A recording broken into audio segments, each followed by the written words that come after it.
आप देख रहे हैं स्वराज भारत लाइव, सच कहने का साहस। चुनावी समर में सारी राजनीतिक पार्टियां अपने अपने दम पर मतदाताओं को लुभाने की कोशिश कर रही है। पक्ष और विपक्ष एक दूसरे पे आक्रामक हो चले हैं। बिहार में 28 अक्टूबर को प्रथम चरण का मतदान होने वाला है, जिसे लेकर सभी राजनीतिक पार्टियां अपने पूरे दमखम के साथ चुनावी समर में दिख रहे हैं। आज इसी क्रम में रोहतास जिले के काराकाट विधानसभा में भाजपा के फायर ब्रिगेड और यूपी के मुख्यमंत्री आदित्यनाथ योगी भी एक जनसभा में नजर आए।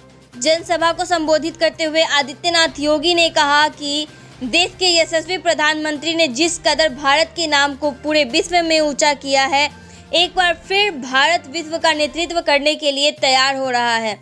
आप बिहार को नक्सलवाद से मुक्ति के लिए भारतीय जनतांत्रिक गठबंधन को वोट करें और बिहार की विकास की कहानी में योगदान दें। उन्होंने साफ साफ कहा कि जिस तरह से प्रधानमंत्री ने अपने वादों को पूरा किया, राम मंदिर हो या धारा 370 हो, भाजपा ने उस मुद्दे को खत्म कर विपक्ष को सदमे में डाल दिया। उन्होंने कांग्रेस और राजद के परिवारवाद पर भी इशारों में हमला किया। इस चुनावी सभा को भारत सरकार के राज्य स्वास्थ्य मंत्री अश्विनी चौबे और राज्य सांसद विवेक ठाकुर ने भी संबोधित किया। अश्विनी चौबे ने मंच से खुलेआम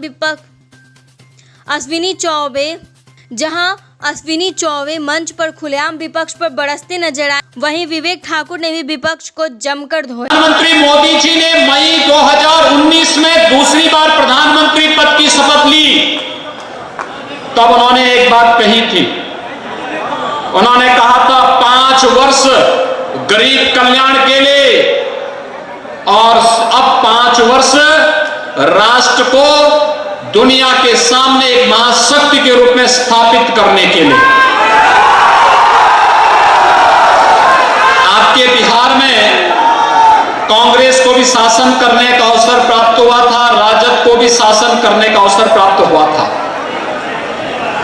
इनसे पूछना चाहिए, इन्होंने कितने गरीबों के मकान बनाए, कितने गरीबों को राशन कार्ड दिए, कितने गरीबों को रसोई गैस के कनेक्शन दिए, कितने गरीबों को विद्युत के कनेक्शन दिए और कितने गरीबों के लिए आयुष्मान भारत में या स्वास्थ्य बीमा की कोई स्कीम इन्होंने दी। कितने किसानों को प्रधानमंत्री किसान सम्मान निधि का लाभ दिया। अगर ये लाभ किसी ने दिया है तो अब प्रधानमंत्री मोदी जी ने दिया है। गरीबी रेखा के नीचे जीवन यापन करने वाले हर गरीब के लिए मकान, हर गरीब के लिए रसोई गैस का सिलेंडर, हर गरीब के लिए राशन कार्ड की व्यवस्था, हर गरीब के लिए विद्युत के कनेक्शन की व्यवस्था और हर गरीब के लिए शौचालय की व्यवस्था के परिवार भी कर सकता था, क्योंकि अब वो पार्टी नहीं है, वो तो परिवार है। कांग्रेस भी एक परिवार के बाहर नहीं निकल सकती है और राजद भी एक परिवार के बाहर नहीं निकल सकती। आप मानते हैं ना? उनके लिए परिवार ही पार्टी है और पार्टी ही बिहार है, इसके अलावा कुछ नहीं है। उनके लिए एक ही नारा है कि मेरा वैभव अमर रहे मां, तुम दिन 4 रहो न रहो। ये उनका एक ही नारा है, एक ही मंत्र है और भारतीय जनता पार्टी के कार्यकर्ताओं का मंत्र है कि तेरा वैभव अमर रहे मां, हम दिन 4 रहे न रहे। यही अंतर है भारतीय जनता पार्टी गठबंधन के कार्यकर्ताओं में और राजद और कांग्रेस के गठबंधन के कार्यकर्ताओं में और उनके पार्टी के नेताओं में। हमारे लिए देश महत्वपूर्ण, हमारे लिए जनता ही परिवार है, हमारे लिए पूरा देश ही परिवार है। लेकिन कांग्रेस के लिए गांधी परिवार और राजद के लिए लालू परिवार ही पूरा प्रदेश है, पूरा देश है। उनको जब मौका मिला तो उन्होंने परिवार के बाहर नहीं सोचा और गरीबों को राशन देने की बात तो दूर, पशुओं तक का राशन खा के चट कर गए। बिहार के नौजवानों के सामने पहचान का संकट खड़ा कर दिया।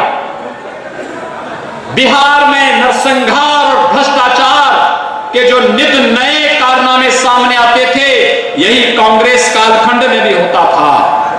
लेकिन मोदी जी ने गरीबों के कल्याण के लिए, किसानों के लिए, महिलाओं के लिए, नौजवानों के लिए, सबके लिए योजना दी।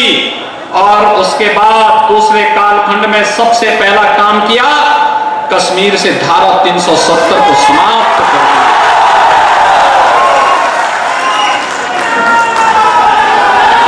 अब पाकिस्तान भ्रष्ट आतंकवादी कश्मीर में आकर के जवानों पर नाजायज हमला नहीं कर सकते, क्योंकि अगर करेगा तो भारत का जवान पाकिस्तान के अंदर घुस करके मारेगा।